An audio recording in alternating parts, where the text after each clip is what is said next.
દેખાય છે હે સાચી દાદાગીરી એની છે આ ગરમી નહીં બતાવવાની હાથ ચાલે પત્રકાર પર હાથ ચાલી કરે ધારાસભ્યની હાજરીમાં પત્રકાર પર હાથ ચાલી કરે છે ધારાસભ્યની હાજરીમાં પત્રકાર પર હાથ ચાલી કરે છે આ ગુંડાગર્દી પર ઉતરી જાય દાદાગીરી આ બેન નો ધમકાવે છે ધર્મેશ વિષ્ણુ આવીને ના યુવરાજ આવીને બરાબર છે આ તમારી સામે દાદાગીરી છે આ પત્રકાર પર હાથ ચાલે ધારાસભ્યની હાજરીમાં પત્રકારની પર હાથ છોડે છે આ જોઈ લો તમે ગુંડાગર્દી ભાજપની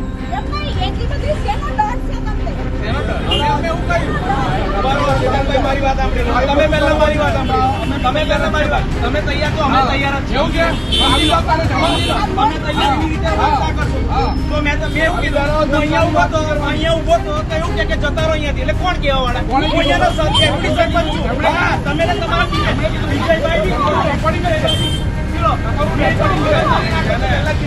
રેકોર્ડિંગ છે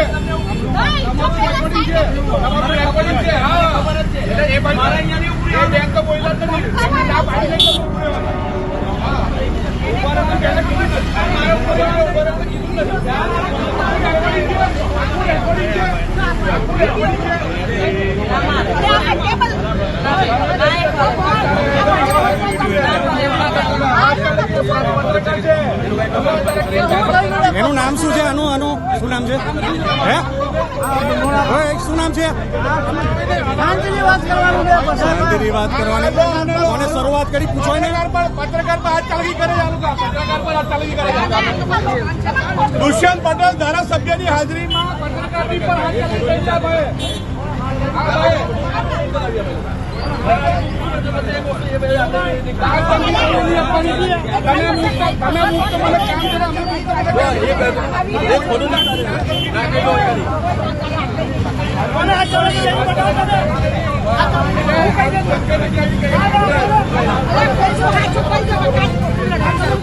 અરે અમે બી અહીં લોકો અમે લડવા જોડે આપણે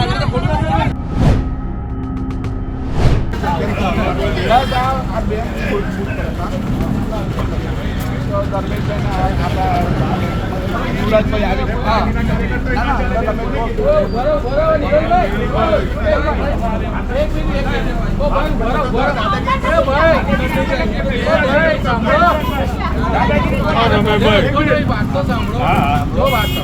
જો સેજલ પહેલી વાત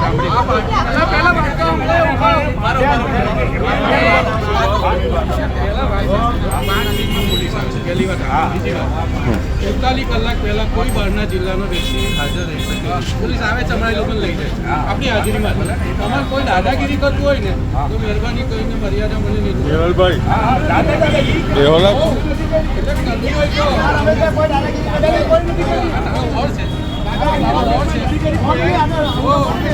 ભાષામાં સમજાવું ને એ ભાષામાં હું મીડિયામાં છું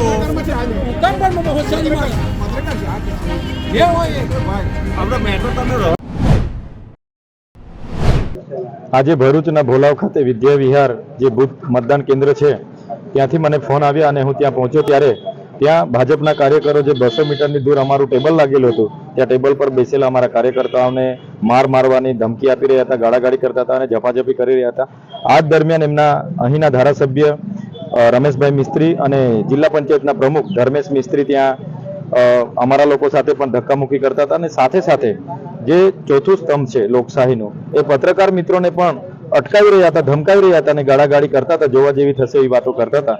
ત્યારે અમે તાત્કાલિક ધોરણે એસપી સાહેબને પણ 2 ફોન કર્યા, એમણે રિસીવ નથી કર્યો, હજુ પણ રિપ્લાય એમનો નથી આવ્યો. કલેક્ટરશ્રીને પણ મેં ધ્યાન દોર્યું છે અને આ બાબતે ઝીણવટપૂર્વક તપાસ થાય અને કાયદેસરની કાર્યવાહી થાય એ અમે એમને વિનંતી કરીએ છીએ. અમે આજે પત્રકાર મિત્રો સાથે ઊભા છે અને મને એવું લાગે છે કે ભરૂચ લોકસભા ભાજપ હાર ભાડી ગઈ છે ત્યારે ગુંડાગીર્દી પર ઉતરી આવી હોય ને આવા જનપ્રતિનિધિને આવું વર્તન નથી થાકતું, જાહેરમાં આવી લુખ્ખાગીરી જેવી કરવાનું, ત્યારે અમે એમને વખોડી કાઢીએ છીએ અને એનો જવાબ લોકસભામાં ભરૂચ સંસદીય ક્ષેત્રના લોકો આપશે એવો મને પૂરો વિશ્વાસ છે. શેખરભાઈ, મનસુખભાઈ વસાવાના ગાળાગાળીના વિડીયો, ત્યારબાદ સેવંતુ વસાવાના મારામારીના વિડીયો અને આજે મતદાન વખતે જે ઘટનાઓ બની રહી છે, શું સૂચવે છે? આ વસ્તુ એવું સૂચવે છે કે છેલ્લા 30 વર્ષથી મનસુખભાઈને ભરૂચ સંસદીય ક્ષેત્રના લોકોએ મત આપ્યા છે. એમની પાર્ટી ગુજરાતમાં છેલ્લા 29 વર્ષ છે. ત્યારે આ લોકો નશામાં છે, સત્તાના નશામાં છે કે આમાં અમે જ છે. ત્યારે તમે જોઈ શકો છો આટલા મોટા પદાધિકારીઓ સંસદીય ભાષામાં અસંસદીય ભાષામાં વાતો કરે, ગાળાગાળી કરે અને જે પણ એમને કંઈ કરે. ગઈકાલે વાલિયામાં મારામારી કરી એમણે, આજે ઝઘડિયામાં મારામારી કરી, આજે આ ભરૂચમાં આવી રીતના ગુંડાગીર્દી પર ઉતરી આવેલા છે. ત્યારે આ બધું કરવાવાળા સાંસદ છે અને કરાવવાવાળા એમના ધારાસભ્ય જ છે. ત્યારે હું માનું છું કે ક્યાંક ને ક્યાંક લોકતંત્રનું હનન થઈ રહ્યું છે. ત્યારે ભરૂચ સંસદીય ક્ષેત્રના લોકો આનો જવાબ આ લોકસભામાં મતથી આપશે એવું. આજે લોકસભા ચૂંટણીનું મતદાન ચાલી રહ્યું છે. રાજ્યભરમાં સારી રીતે મતદાન થઈ રહ્યું છે એ વાત મળે છે, પણ ભરૂચની અંદર કંઈક અલગ ચિત્ર છે. ભરૂચમાં આજે ભોલાવ ખાતેની આવેલી નારાયણ વિદ્યા વિહાર શાળા પાસે કંઈક મગજમારી થઈ હતી એ પ્રમાણેની જાણકારી મળી હતી. એટલે સીધી વાત છે, એક પત્રકાર તરીકે હું મારી ફરજ નિભાવવા ત્યાં પહોંચી ગયો હતો. ત્યાં જતા જોયું તો આમ આદમી પાર્ટી, ઇન્ડિયા એલાયન્સ અને તેમજ ભાજપના ઉમેદવારો વચ્ચે કંઈક મગજમારી ચાલતી હતી. એટલે સીધી વાત છે, હું મારી રીતે મારા મોબાઈલ કાઢીને શૂટિંગ કરતો હતો. તો તે સમયે કોઈ કાયસ્થ છે તેને મારી પર હાથ ઉગામ્યો અને શૂટિંગ બંધ કરવાનું મને જણાવ્યું. બરાબર.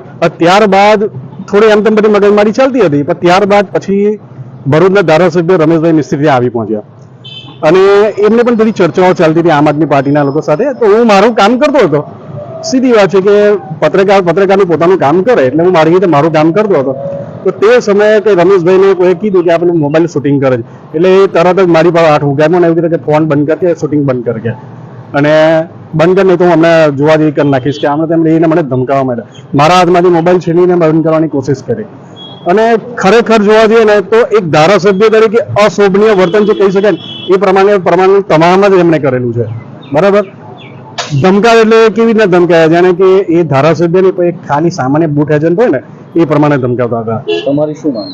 અમારી માંગ એ છે કે ધારાસભ્ય હોય કે સામાન્ય કોઈ એજન્ટ હોય, લોકશાહી દેશમાં ચૂંટણી પ્રક્રિયા જે પ્રમાણે થતી હોય અને એના જે કાયદા છે એ પ્રમાણે કામગીરી થવી જોઈએ. એટલે અમારી માંગ એવી છે કે ધારાસભ્ય હોય કે ગમે તે એ તમામ પર ફરિયાદ થવી જોઈએ, કાયદેસરની કાર્યવાહી થવી જોઈએ. જિલ્લા એસપી, જિલ્લા ચૂંટણી અધિકારી, રાજ્ય ચૂંટણી અધિકારી, કેન્દ્રીય ચૂંટણી અધિકારી સહિતના જેટલી જગ્યાએ અમે આપી શકે એ જગ્યાએ અત્યારે ફરિયાદ આપીએ છીએ અને આ લોકો પર વહેલામાં વહેલી તકે ફરિયાદ દાખલ થાય અને કાયદેસરની કાર્યવાહી થાય એ પ્રકારની અમે માંગ